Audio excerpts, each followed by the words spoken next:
¿Y si te dijera que tras las relucientes coronas, los suntuosos festines y los refinados retratos reales se esconden algunos de los hábitos personales más repugnantes de la historia de la humanidad? No nos referimos a la mala educación común y corriente. Hablamos de siglos de mujeres de la realeza, cuyos comportamientos repugnantes enfermarían incluso al observador más empedernido.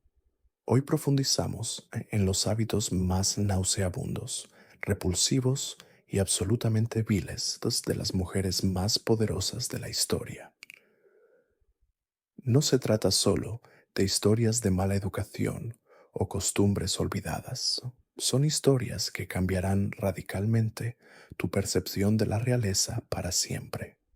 Cuando lleguemos a la revelación más impactante, comprenderás por qué algunas de estas prácticas eran tan repugnantes que literalmente moldearon el rumbo de las naciones.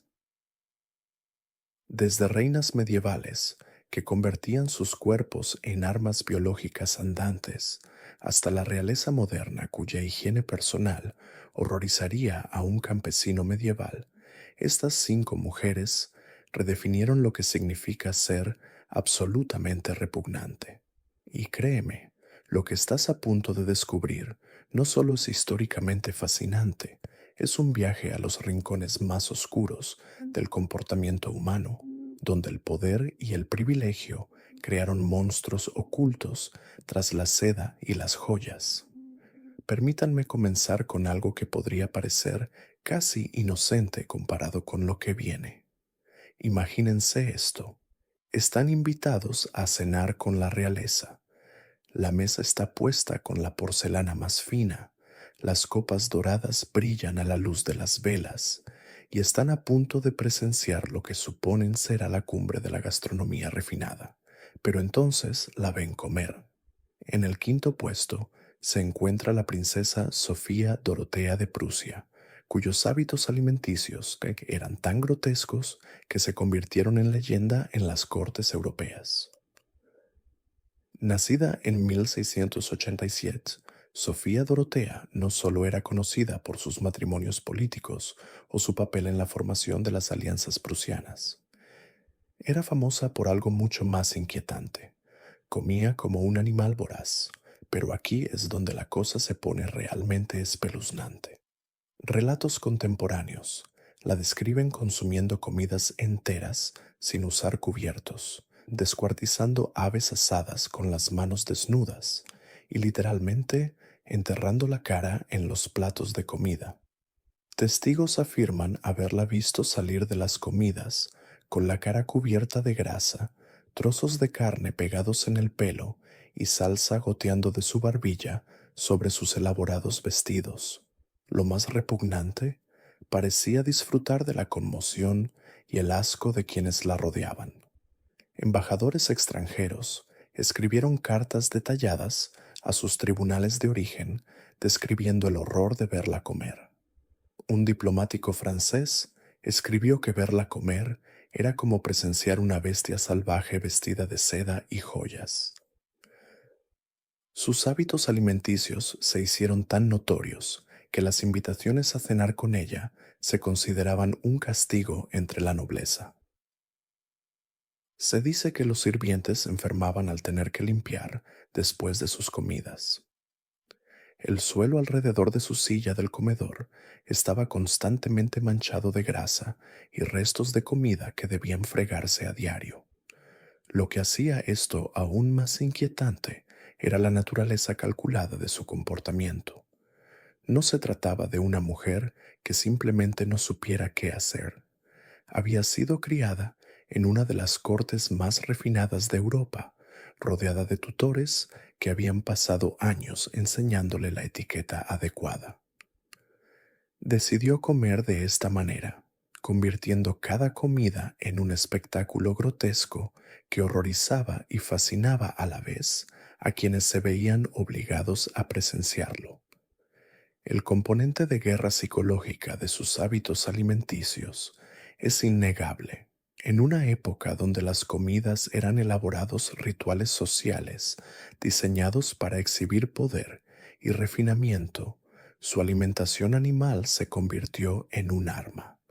Podía dominar una sala entera con solo sentarse a comer, obligando a todos los presentes a observar en silencio atónito cómo devoraba su comida de la forma más repugnante posible.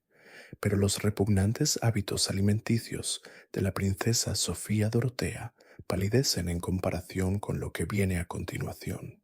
Si creías que ver a alguien comer como un animal salvaje era perturbador, espera a oír hablar de la mujer de la realeza que convirtió todo su cuerpo en un pozo negro andante de suciedad y enfermedades.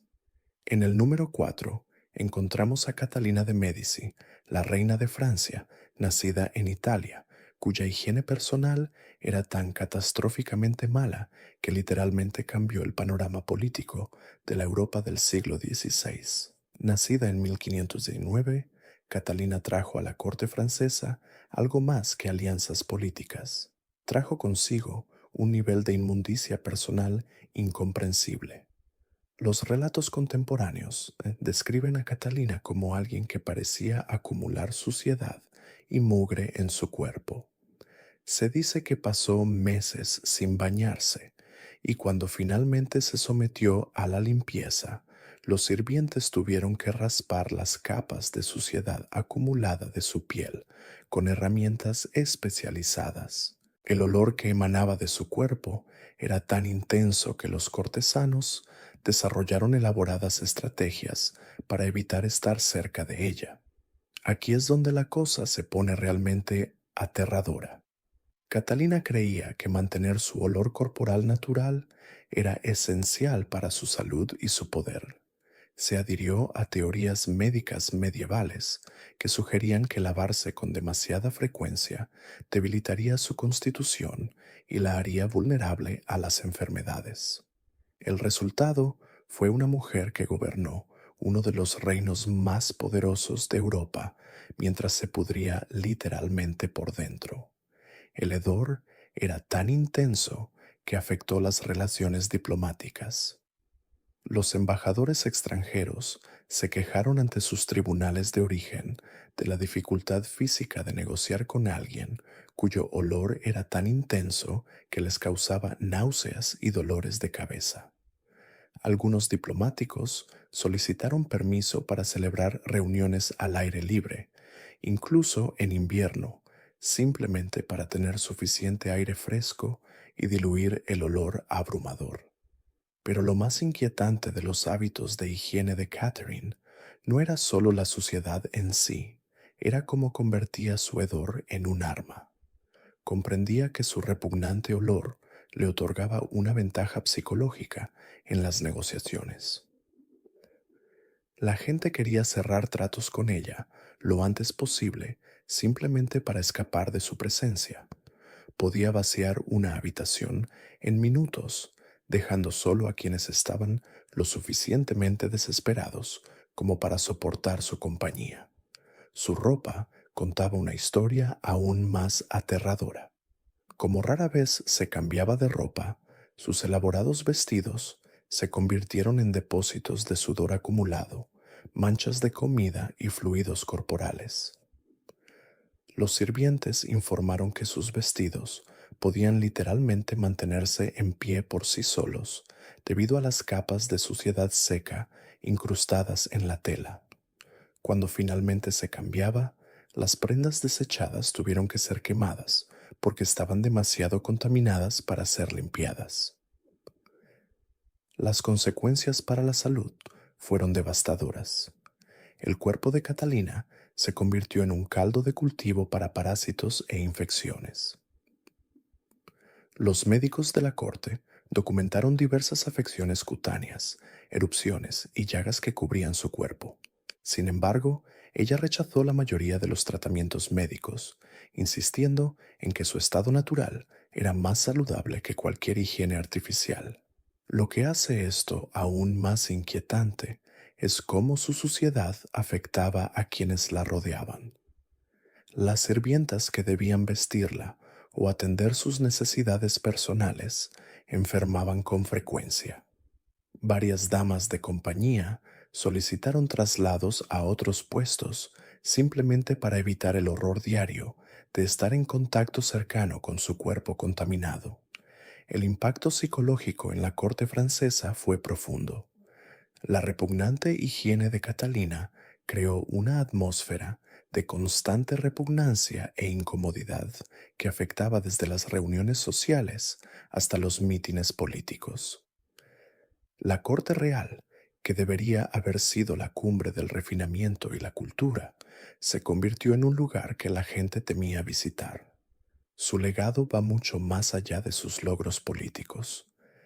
Catalina de Médici demostró que el poder podía mantenerse a través del asco con la misma eficacia que a través del miedo o el respeto. Convirtió su propio cuerpo en un arma de control social, utilizando sus repugnantes hábitos personales para dominar y manipular a quienes la rodeaban. Pero si crees que los hábitos de higiene de Catalina eran el colmo del comportamiento repugnante de la realeza, aún no has visto nada.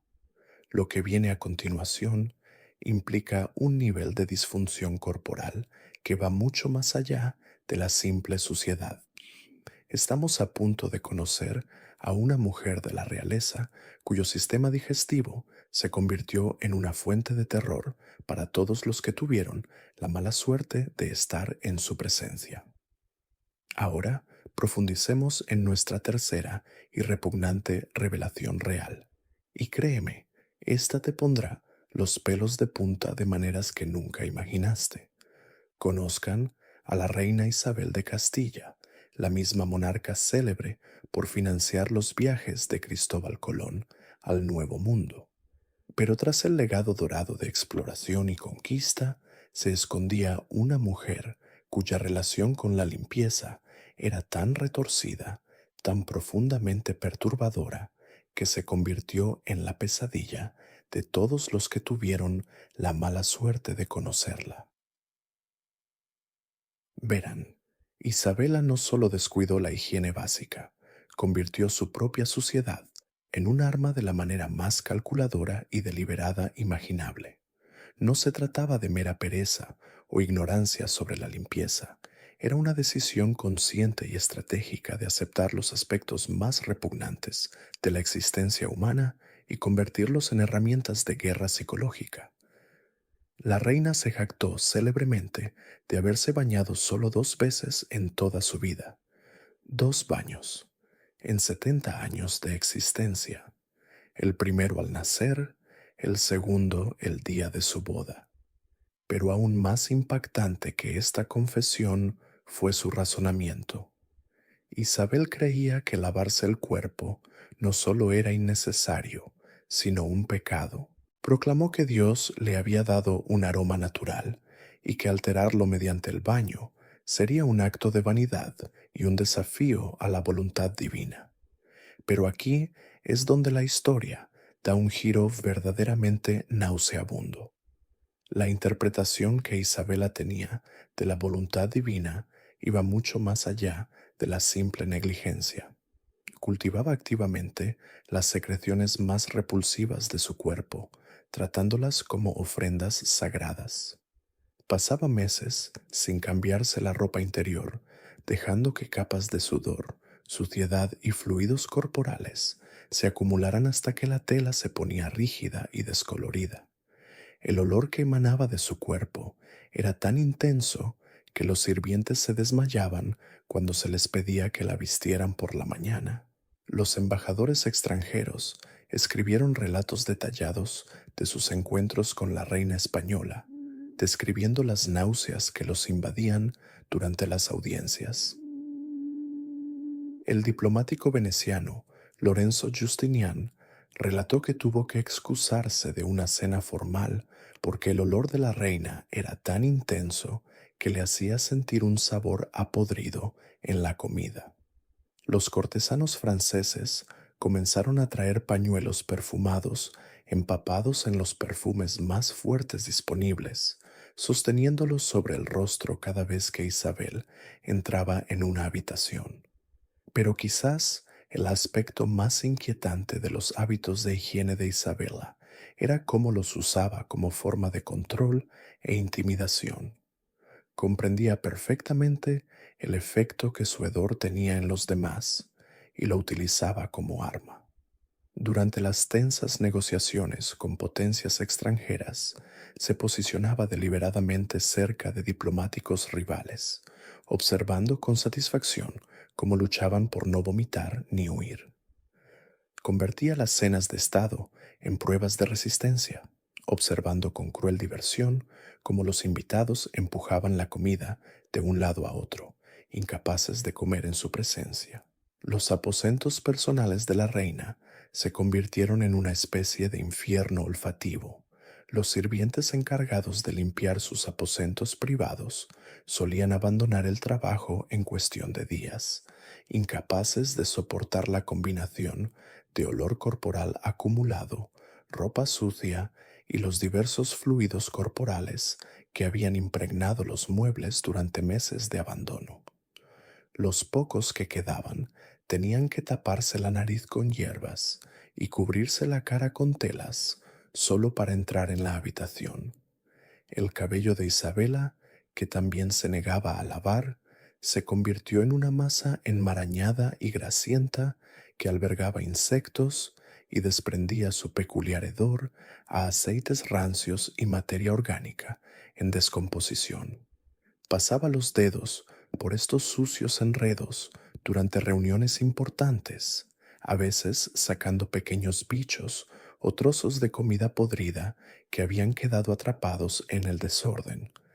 El impacto psicológico en quienes se veían obligados a presenciar estas exhibiciones era profundo y duradero. Los dientes de la reina, ennegrecidos por años de mala higiene y un cuidado dental deliberadamente descuidado, se convirtieron en otra arma de repulsión. Se acercaba durante las conversaciones. Su aliento impregnaba el hedor abrumador de caries e infección.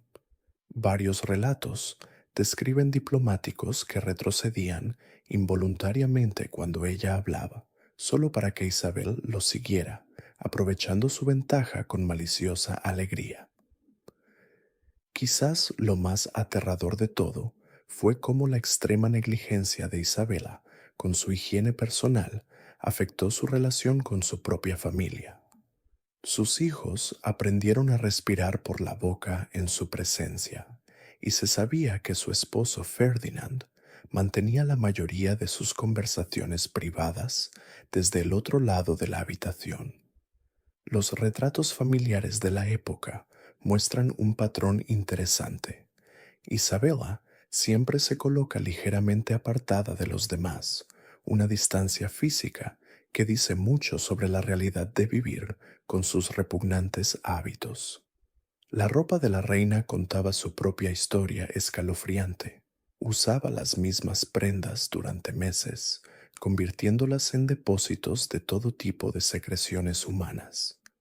Pues de hecho, la tela se saturaba tanto de fluidos corporales que cambiaba de color, pasando de sus tonos originales a amarillos y marrones enfermizos. Cuando finalmente se cambiaba de ropa, las prendas desechadas debían quemarse, ya que ningún lavado podía eliminar la suciedad y el hedor acumulados. Los hábitos alimenticios de Isabel hacían que sus demás comportamientos parecieran casi refinados en comparación. Comía exclusivamente con las manos, limpiándolas con la ropa o a veces directamente sobre su cabello sin lavar. Las partículas de comida se le pegaban a los dedos y la cara grasientos, permaneciendo allí durante días mientras se descomponían lentamente. La imagen de la reina de España, con restos de comida en descomposición adheridos a su cuerpo, era tan impactante que muchos visitantes extranjeros asumieron inicialmente que estaban presenciando una elaborada representación teatral. Lo más escalofriante del comportamiento de Isabela era su completa conciencia del impacto que éste tenía en los demás. No padecía una enfermedad mental ni desconocía las normas sociales. Era una gobernante calculadora e inteligente que había descubierto que la extrema inmundicia personal podía ser más efectiva que cualquier ejército para doblegar la voluntad de sus oponentes. Había convertido su propio cuerpo en un arma de guerra psicológica y la empleaba con despiadada eficiencia. Las consecuencias a largo plazo de los hábitos repugnantes de Isabel se extendieron mucho más allá de la incomodidad personal. Las relaciones diplomáticas con otras potencias europeas se vieron afectadas al correrse la voz sobre el comportamiento repugnante de la reina española. Varias propuestas de matrimonio para sus hijos fracasaron cuando la realeza extranjera se enteró de las condiciones que se esperaba que soportaran durante las negociaciones y ceremonias. Pero la historia de Isabela representa algo aún más inquietante que la grotesca individualidad. Revela cómo el poder puede corromper no solo moralmente, sino también físicamente, convirtiendo el propio cuerpo humano en un instrumento de dominación y control. Había descubierto que, en un mundo donde todos esperaban dignidad y refinamiento real, la rebelión más impactante era aceptar los aspectos más repugnantes de la existencia humana y obligar a otros a presenciarlos y soportarlos. El legado de suciedad de la reina continuó atormentando a la corte española mucho después de su muerte. Las habitaciones que había ocupado requirieron meses de limpieza y renovación intensivas antes de poder volver a usarse. Algunos muebles tuvieron que ser destruidos por completo porque el hedor había penetrado tan profundamente en la madera que era imposible eliminarlo incluso décadas después. Los sirvientes a veces reportaban haber percibido ese inconfundible olor en partes del palacio donde Isabel había pasado mucho tiempo. Nuestro cuarto relato de terror nos adentra en un terreno aún más oscuro, presentándonos a una mujer de la realeza cuyos hábitos repugnantes hacen que nuestros ejemplos anteriores parezcan casi pintorescos en comparación. El número 3 nos lleva a la emperatriz María Teresa de Austria, una mujer cuyos hábitos personales eran tan horripilantes que enfermaban físicamente a los diplomáticos más experimentados. Ahora bien, se podría pensar que gobernar el imperio austríaco exigiría cierto nivel de dignidad y ostentación, pero María Teresa tenía ideas completamente distintas. Nacida en la dinastía de los Habsburgo en 1717, se esperaba que María Teresa encarnara la gracia y el refinamiento de la realeza europea. En cambio, desarrolló lo que solo puede describirse como una relación patológica con sus propias funciones corporales. Los registros judiciales y la correspondencia diplomática de la época presentan un panorama tan inquietante que muchos historiadores han intentado restarle importancia a estos relatos, pero la evidencia es simplemente demasiado abrumadora como para ignorarla. La emperatriz tenía lo que ella llamaba su filosofía natural sobre los desechos corporales. Creía que eliminar los desechos de su cuerpo era antinatural e iba en contra del designio divino. No se trataba solo de evitar bañarse con regularidad, aunque sin duda formaba parte de ello. María Teresa retenía deliberadamente la orina durante días, creyendo que la hacía más fuerte y espiritualmente pura. El olor que emanaba de su presencia era tan intenso que los dignatarios visitantes solicitaban que las reuniones se celebraran al aire libre, incluso en pleno invierno. Pero aquí es donde la cosa se pone realmente fea. La emperatriz guardaba sus excrementos en recipientes ornamentados que guardaba en sus aposentos privados. Afirmaba que estas colecciones eran con fines medicinales, pero los sirvientes contaban que a veces las examinaba durante horas, como si contuvieran mensajes divinos. El hedor en sus aposentos era tan agobiante que los miembros del personal preferían ofrecerse como voluntarios para las tareas de castigo antes que servir en su ala del palacio. Durante las cenas de Estado, María Teresa hablaba abiertamente de sus deposiciones con embajadores extranjeros. Describía con minucioso detalle el color, la textura y la frecuencia de sus heces, creyendo que esto demostraba su honestidad y transparencia como gobernante. El embajador francés, el marqués de Bombeles, escribió en sus cartas privadas que estas conversaciones durante la cena eran tan repugnantes que varios diplomáticos tuvieron que excusarse para vomitar. La emperatriz también tenía la inquietante costumbre de marcar su territorio como un animal. Orinaba en los rincones de las salas durante las reuniones importantes, alegando que era su forma de bendecir el espacio. Los delegados extranjeros aprendieron a ubicarse lo más lejos posible de los rincones, pero el olor ácido lo impregnaba todo. Algunos nobles visitantes quemaban su ropa después de reunirse con ella, sin poder quitarse el hedor por mucho que la lavaran. Quizás lo más impactante de todo fue el trato que dio a sus propias hijas. María Teresa obligaba a sus hijas a participar en lo que ella llamaba rituales de purificación, donde permanecían sentadas durante horas en habitaciones llenas de los desechos que ella misma recolectaba. Creía que esto las haría gobernantes más fuertes y más conectadas con su ser natural. Varias de sus hijas desarrollaron graves problemas respiratorios que los médicos de la corte atribuyeron directamente a estas horribles sesiones. Las consecuencias diplomáticas fueron graves. Múltiples negociaciones matrimoniales fracasaron cuando los posibles pretendientes se reunían en persona con la emperatriz. El rey de Prusia escribió a sus consejeros que prefería enfrentarse a sus ejércitos antes que asistir a otra reunión con ella.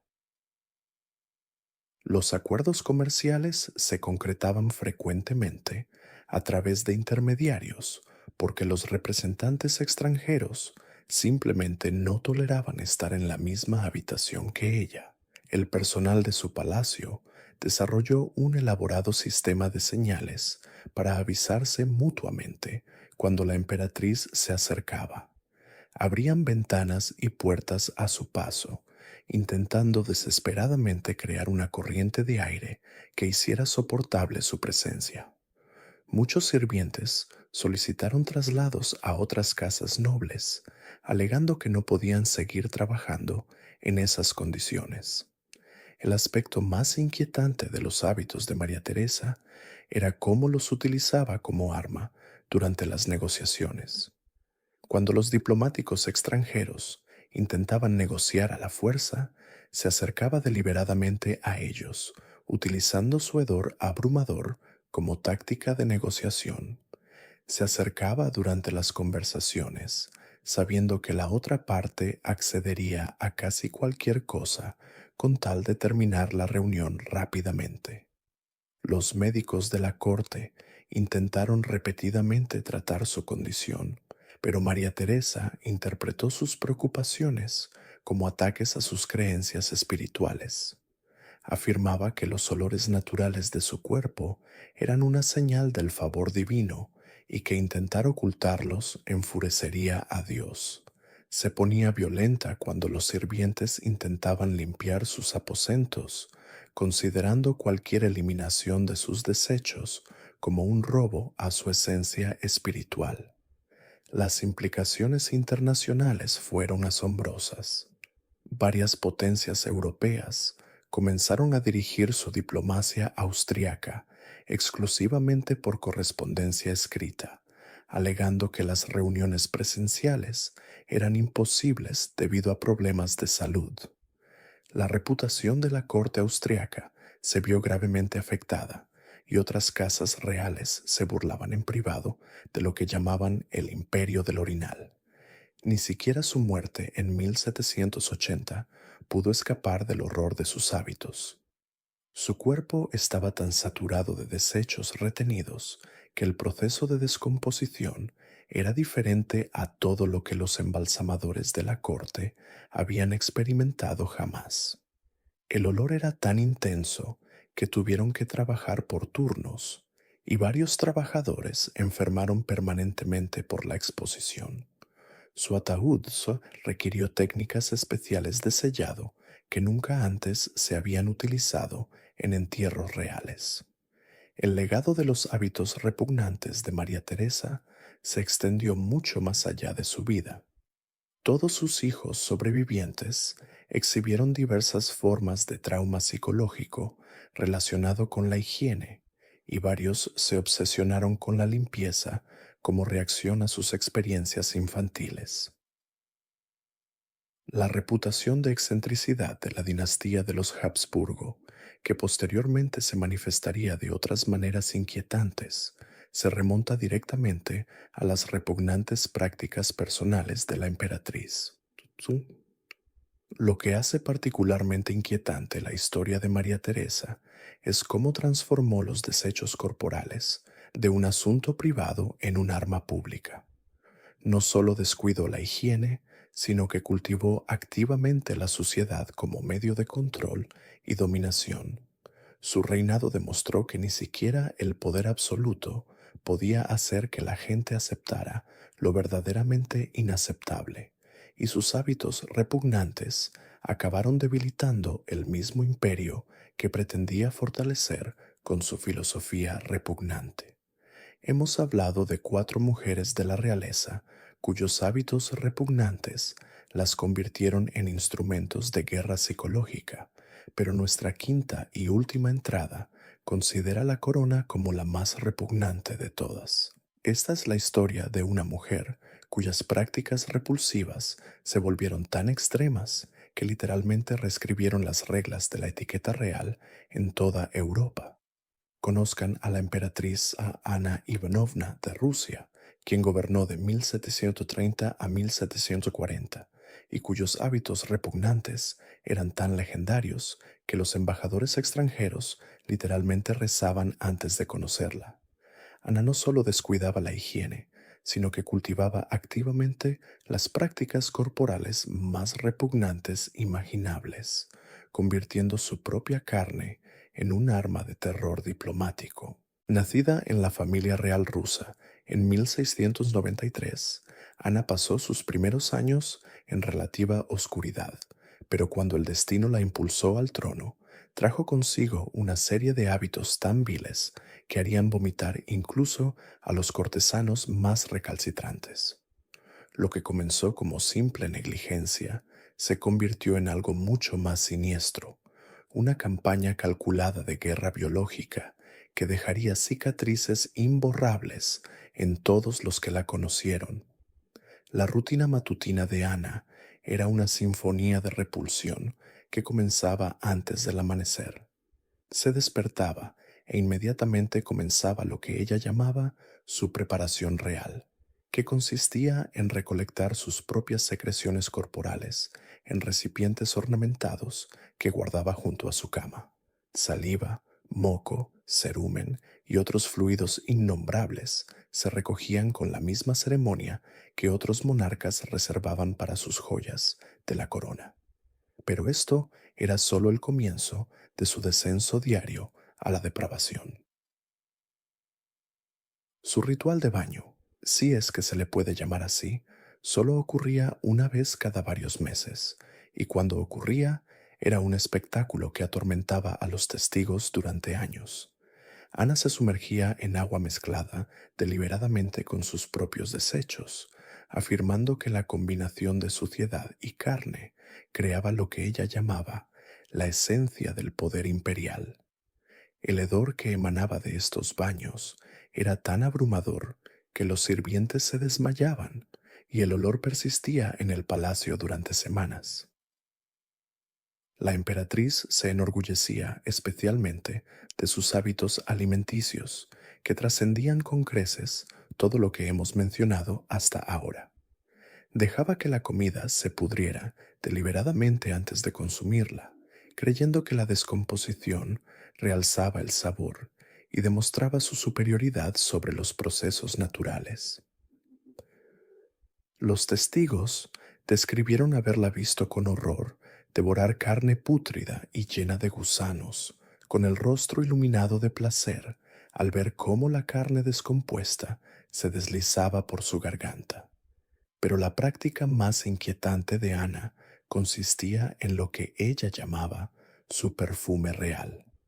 Se frotaba la piel con sus propios excrementos como si fuera una loción suntuosa, concentrándose especialmente en los brazos, el cuello y la cara.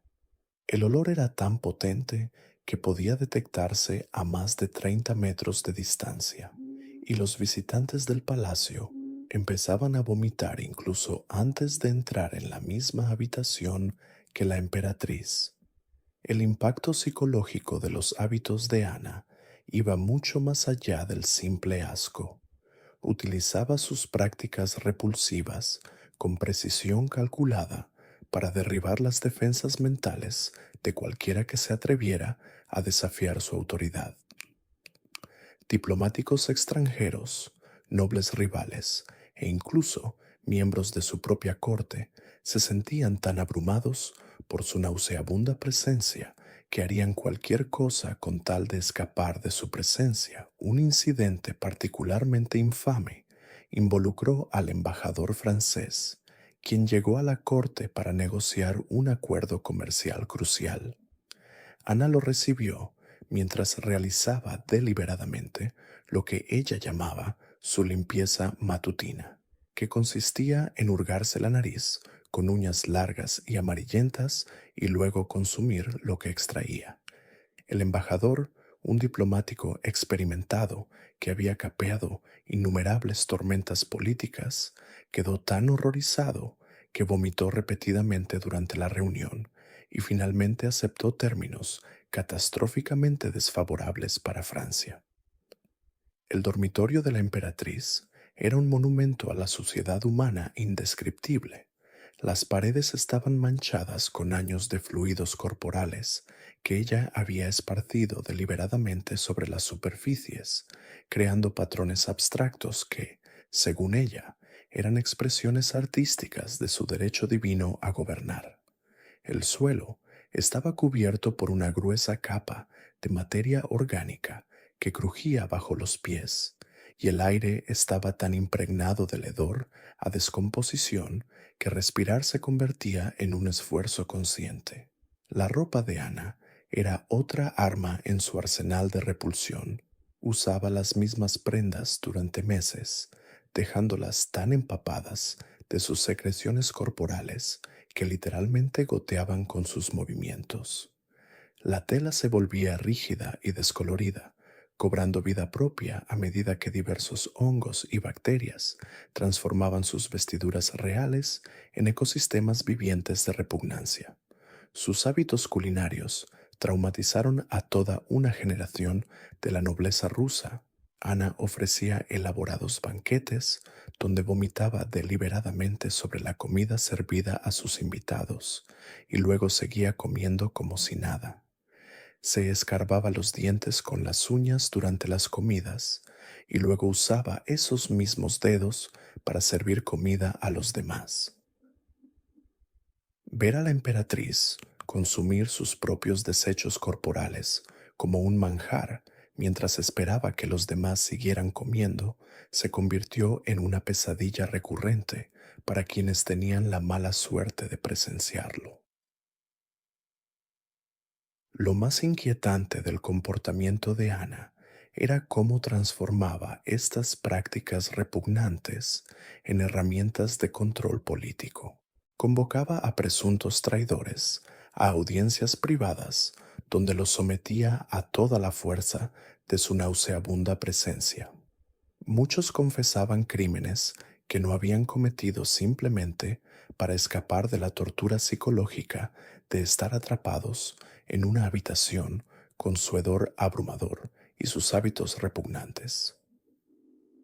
Las relaciones exteriores sufrieron un grave deterioro durante el reinado de Ana, no por derrotas militares ni problemas económicos, sino porque otras potencias europeas, literalmente, no soportaban tratar con ella.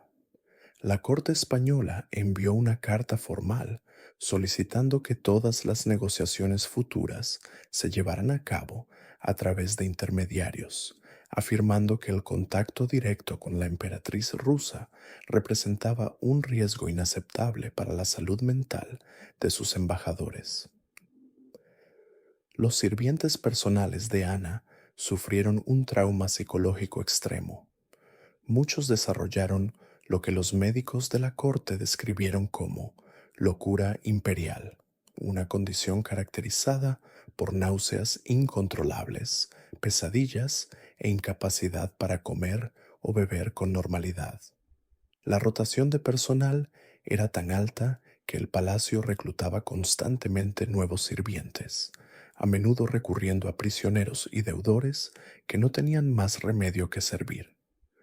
La muerte de la emperatriz en 1740 supuso un alivio para todos los que se habían visto obligados a soportar su presencia. Sus últimas semanas estuvieron marcadas por una intensificación de sus repugnantes hábitos que llevaron al límite incluso a sus cortesanos más acérrimos. Comenzó a consumir sus propios desechos en cantidades cada vez mayores, afirmando que le otorgarían la inmortalidad y el poder divino más allá de la muerte. La limpieza de los aposentos personales de Ana tras su muerte requirió un equipo de trabajadores con mascarillas de tela empapadas en perfume, e incluso así, muchos se desplomaron por el hedor insoportable. Las paredes tuvieron que ser raspadas para eliminar años de suciedad acumulada, y el suelo estaba tan contaminado que tuvo que ser reemplazado por completo. El olor persistió en el palacio durante más de un año, sirviendo como último recordatorio del reinado de terror biológico de la emperatriz. El legado de Ana Ivanovna es el máximo ejemplo de cómo la higiene personal o la falta deliberada de ella puede convertirse en un arma de guerra psicológica. Su cultivo calculado de las prácticas humanas más repugnantes la transformó en algo más que simplemente repugnante. Se convirtió en la encarnación viviente de la capacidad de la humanidad para la degradación deliberadamente elegida. Su historia sirve como un escalofriante recordatorio de que el poder, cuando se combina con un completo abandono moral, puede crear monstruos que acechan la historia mucho después de su muerte. Y ahora llegamos a la última y más escalofriante entrada en nuestra exploración de la depravación real. La emperatriz Ana Ivanovna de Rusia, quien gobernó entre 1730 y 1740, es quizás el ejemplo más grotesco de cómo el poder puede corromper no solo la mente, sino la esencia misma de la dignidad humana. Ana Ivanovna no se topó con sus repugnantes hábitos por casualidad. No, se trataba de una campaña calculada y deliberada de guerra biológica contra todo aquel que se atreviera a acercarse a ella. Comprendía algo que sus predecesores apenas habían vislumbrado, que el cuerpo humano podía convertirse en el arma definitiva de dominación psicológica. La emperatriz hizo un descubrimiento aterrador al principio de su reinado. Comprendió que sus cortesanos, diplomáticos e incluso embajadores extranjeros podían ser reducidos a criaturas temblorosas y sumisas por la mera fuerza de su presencia. Pero Ana transformó esta revelación en un arte de degradación humana. Empezó negándose a asearse de forma significativa. Pero donde otras mujeres de la realeza simplemente descuidaban su higiene, Ana cultivaba activamente la suciedad. Pasaba meses sin bañarse, dejando que capas de mugre, sudor y piel muerta se acumularan en su cuerpo como una armadura. Los cortesanos contaban que se pasaba los dedos por la suciedad acumulada en brazos y piernas, formando pequeñas bolas que luego lanzaba a los sirvientes que la desagradaban. Pero el hábito más desagradable de la emperatriz era el cultivo deliberado de secreciones corporales. Ana descubrió que podía controlar la consistencia y la potencia de su secreción nasal mediante la dieta y el comportamiento. Consumía combinaciones específicas de lácteos y alimentos fermentados, y luego se irritaba deliberadamente las fosas nasales para producir una mucosidad espesa y viscosa que recogía en pañuelos ornamentados. No se trataba de accidentes ni de funciones corporales naturales. Ana programaba sus expulsiones nasales más explosivas para que coincidieran con importantes reuniones diplomáticas. Los embajadores extranjeros llegaban a la corte esperando negociar con la emperatriz de Rusia, solo para encontrarse sometidos a un aluvión de fluidos corporales proyectados deliberadamente. Se inclinaba hacia adelante durante negociaciones cruciales, dejando que chorros de moco fluyeran de su nariz sobre documentos oficiales, marcando literalmente tratados internacionales con sus secreciones corporales. El impacto psicológico fue devastador. Diplomáticos veteranos que habían enfrentado ejércitos y negociado con los gobernantes más poderosos de Europa se vieron incapaces de actuar en presencia de Ana. Regresaban a sus países de origen con informes tan inquietantes que muchos se negaban a creerlos. La emperatriz de Rusia, afirmaban, había utilizado su propio cuerpo como arma contra el mundo civilizado. Los cortesanos de Ana desarrollaron elaboradas estrategias para evitar su atención directa. Se posicionaban en ángulos específicos para minimizar la exposición a sus secreciones. Algunos comenzaron a usar varias capas de ropa que podían desechar si se contaminaban.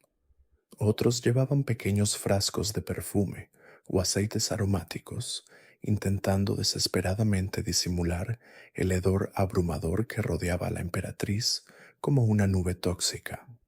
Pero quizás lo más inquietante era la relación de Ana con su propia saliva. La emperatriz dejaba que la saliva se acumulara en su boca durante las largas sesiones de la corte, acumulando cantidades sustanciales que luego utilizaba con precisión militar. Podía proyectar chorros de saliva a distancias considerables, apuntando a individuos específicos que, de alguna manera, se habían ganado su desagrado. Durante las cenas de Estado, Ana masticaba deliberadamente su comida de la forma más repugnante posible, dejando que la materia parcialmente digerida se mezclara con su saliva antes de escupirla en platos dorados. Luego, ordenaba a sus invitados que siguieran comiendo mientras este grotesco espectáculo se desplegaba ante ellos. Los dignatarios extranjeros se veían atrapados entre la necesidad diplomática y la repulsión física, obligados a mantener la compostura mientras presenciaban actos que desafiaban la decencia humana. Los sirvientes de la emperatriz vivían aterrorizados por sus emisiones corporales. Los convocaba para conversar en privado y luego les tosía deliberadamente directamente en la cara, rociándolos con saliva y mocos infectados. Muchos de sus asistentes personales desarrollaron enfermedades respiratorias crónicas, probablemente por la exposición repetida a sus secreciones contaminadas. El cultivo deliberado de secreción ótica por parte de Ana representaba quizás la cumbre de su arte grotesco. Usaba instrumentos rudimentarios para irritarse el interior de los oídos, produciendo una secreción infectada que recogía y conservaba en pequeños recipientes. Durante negociaciones particularmente importantes, se limpiaba los oídos de forma espectacular, con herramientas ornamentadas, dejando que la secreción pútrida le corriera por los lados de la cara, mientras mantenía contacto visual directo con los diplomáticos horrorizados. La guerra psicológica se extendió a su tratamiento de la correspondencia escrita. Ana contaminaba deliberadamente documentos importantes con sus fluidos corporales antes de enviarlos a tribunales extranjeros.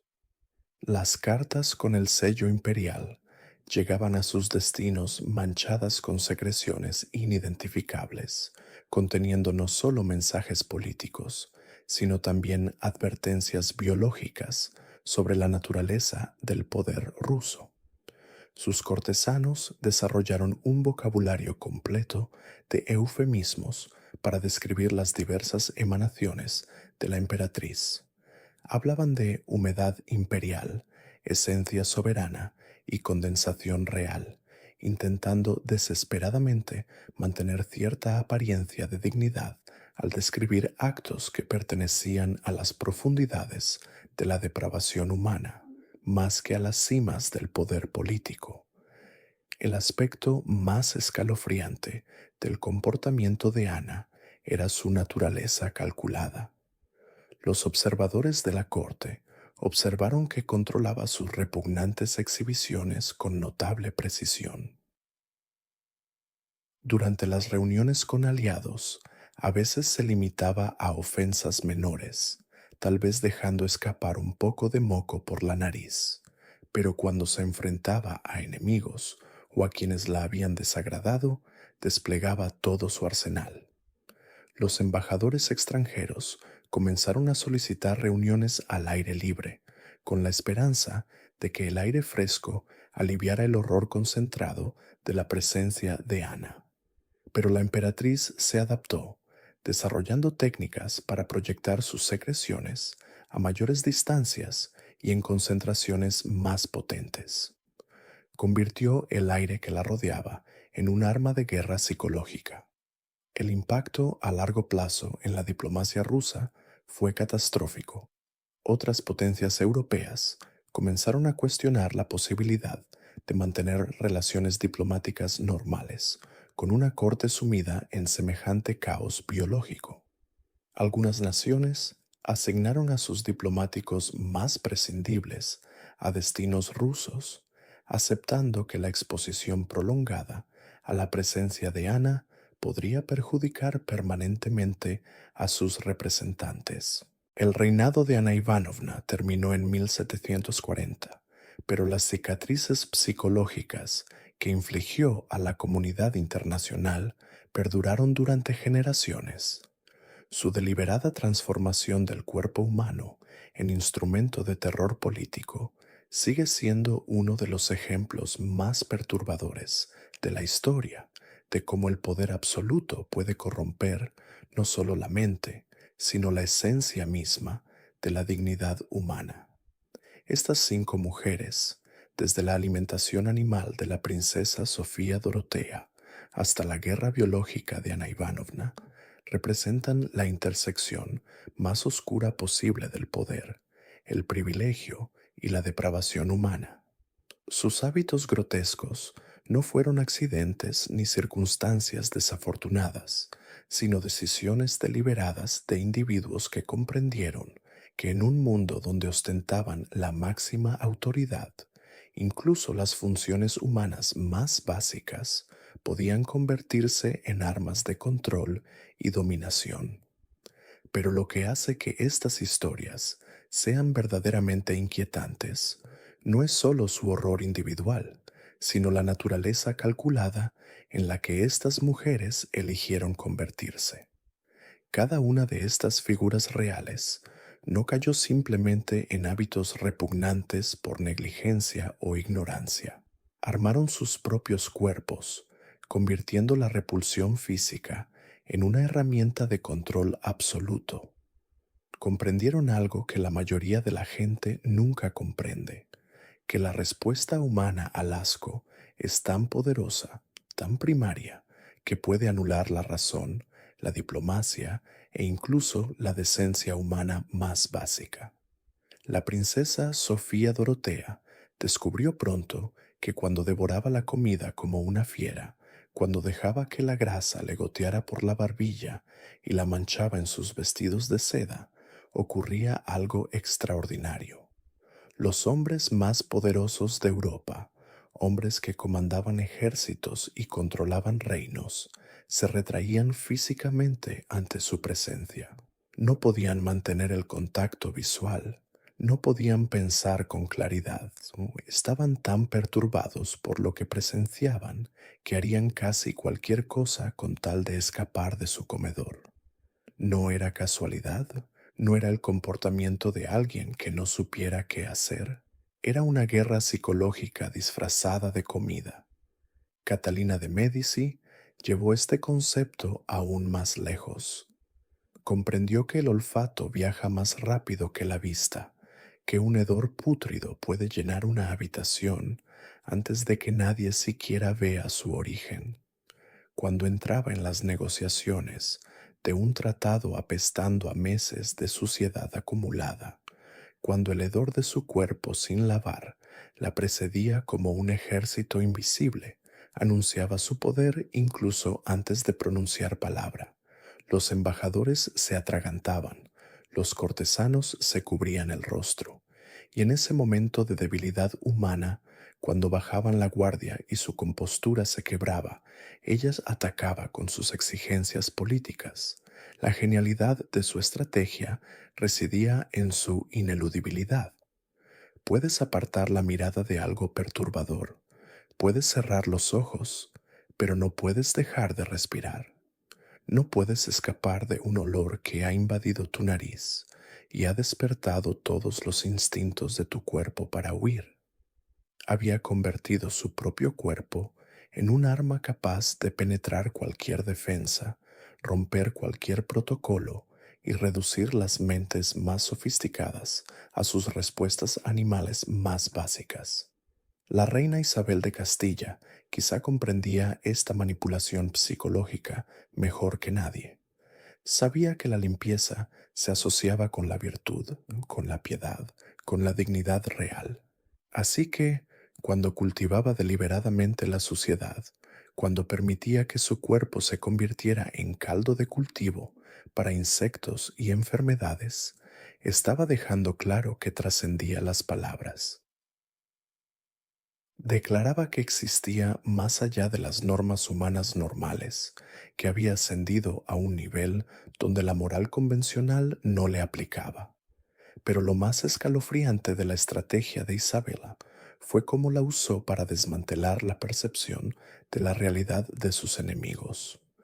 Cuando estás sentado frente a alguien que debería representar la cima de la civilización humana, alguien envuelto en las sedas más finas y coronado con joyas preciosas, pero que huele a cadáver en descomposición y cuya piel está plagada de parásitos visibles, tu mente lucha por procesar la contradicción.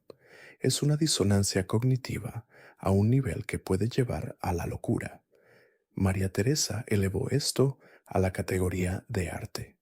No solo usó sus repugnantes hábitos como arma, sino como un sofisticado instrumento de negociación. Cuando se ensuciaba deliberadamente durante reuniones diplomáticas cruciales, cuando se sentaba en sus propios excrementos mientras discutía disputas territoriales o alianzas matrimoniales, creaba una situación en la que sus oponentes se enfrentaban a una disyuntiva imposible. Podían abandonar las negociaciones y perder lo que esperaban ganar, o podían soportar la tortura de permanecer en esa habitación, respirando ese aire, intentando mantener la compostura mientras se les revolvía el estómago y se les daba vueltas la cabeza. La presión psicológica era insoportable. Eran hombres acostumbrados a los lujos más refinados, a cortes donde cada detalle estaba pensado para complacer los sentidos. De repente, se vieron atrapados en una pesadilla donde tuvieron que fingir que no pasaba nada, que el asalto a sus sentidos no los estaba volviendo locos poco a poco. Muchos aceptarían términos que nunca tuvieron intención de aceptar, simplemente para escapar del horror de esa habitación. Pero fue la emperatriz Ana Ivanovna quien quizás alcanzó la comprensión más sofisticada del asco como herramienta de poder. Comprendió que el miedo humano a la enfermedad, a la contaminación, a la muerte misma, podía canalizarse hacia la obediencia absoluta. Cuando propagaba deliberadamente sus infecciones, cuando tocaba documentos con las manos cubiertas de llagas, cuando respiraba directamente en la cara de quienes se le oponían, estaba utilizando la guerra biológica en su forma más íntima y aterradora. La genialidad de su método residía en su sutileza. No necesitaba amenazar, no necesitaba alzar la voz ni blandir armas. Simplemente tenía que existir en el estado de descomposición que había elegido, y todos a su alrededor comprendían que estaban en presencia de algo que literalmente podía matarlos. El miedo no era solo a la repugnancia inmediata, era a la contaminación, a transmitir las enfermedades que albergaba a sus propias familias, a sus propios hijos. Esto creó un nivel de control psicológico que trascendía con creces la autoridad real tradicional. El poder tradicional se basa en la fuerza externa, en ejércitos, leyes y la amenaza del castigo. Pero estas mujeres habían descubierto algo mucho más insidioso. Habían aprendido a convertir su mera presencia en una forma de tortura. Habían convertido sus propios cuerpos en armas indefensas, indefensas contra las que no se podía legislar, indefensas contra las que no se podía defender por ningún medio convencional. Los efectos a largo plazo de sus estrategias fueron catastróficos para todos los involucrados. Los diplomáticos que tuvieron que soportar reuniones con estas mujeres a menudo sufrían lo que hoy podríamos llamar estrés postraumático. Regresaban a sus cortes transformados, atormentados por experiencias que no podían describir adecuadamente a los demás. Algunos nunca recuperaron por completo la capacidad de comer en público, asistir a cenas formales, ni participar en los rituales sociales habituales de la vida cortesana. Las consecuencias políticas fueron igualmente devastadoras. Los tratados negociados en estas condiciones solían ser inestables, firmados por hombres que no estaban en sus cabales en ese momento. Las alianzas forjadas en salas impregnadas del hedor a desechos humanos y enfermedades rara vez perduraban, porque se basaban en el trauma psicológico más que en el respeto mutuo o un interés estratégico genuino. Pero quizás el aspecto más trágico de estas historias es lo que revelan sobre la naturaleza misma del poder absoluto. Estas mujeres tenían acceso a todos los lujos, todas las comodidades, todas las cosas bellas que la civilización humana había creado.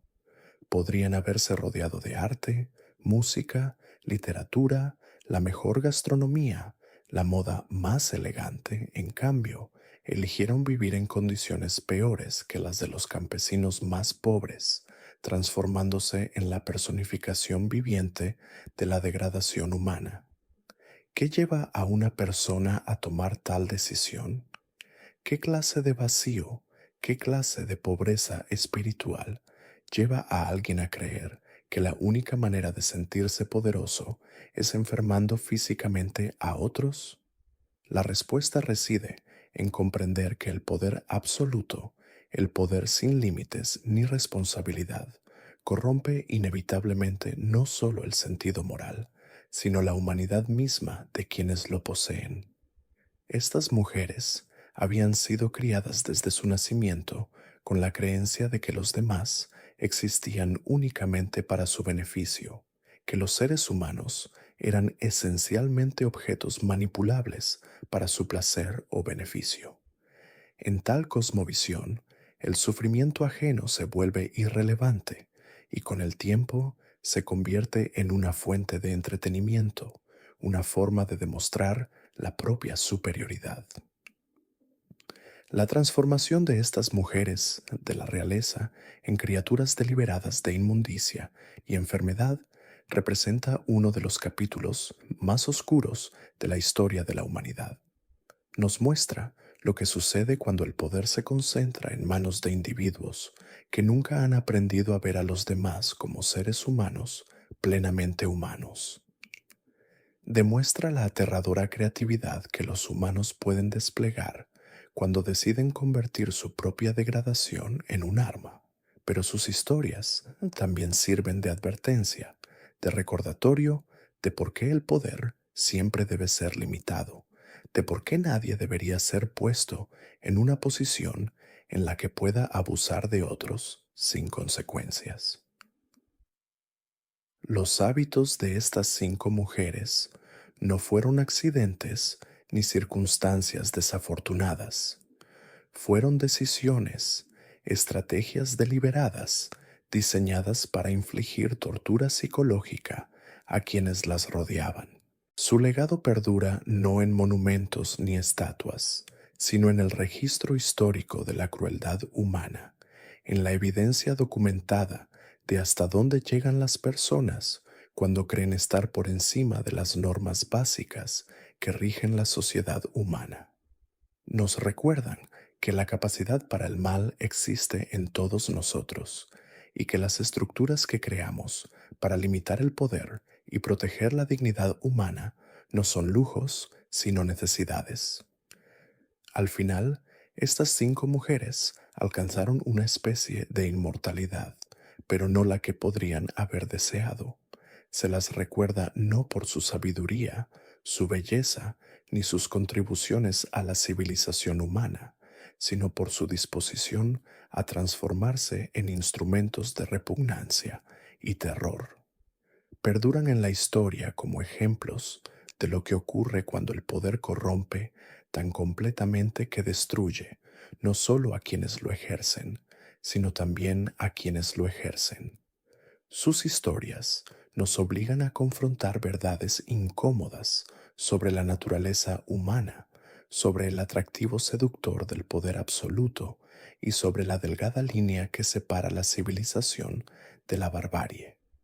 Nos recuerdan que los monstruos más peligrosos no son los que acechan en bosques oscuros ni en leyendas antiguas, sino aquellos que pueden sonreírnos desde posiciones de autoridad mientras planean nuestra destrucción psicológica. Estas no fueron mujeres que perdieron el control de sus vidas ni de sus cuerpos. Fueron mujeres que ejercieron el control más calculado y deliberado imaginable, convirtiendo su propia forma física en armas de destrucción psicológica masiva. Y al hacerlo, dejaron un legado que sigue atormentándonos, un recordatorio de lo profundo que puede llegar a ser el ser humano cuando cree que su poder lo sitúa más allá del alcance de la decencia humana más básica.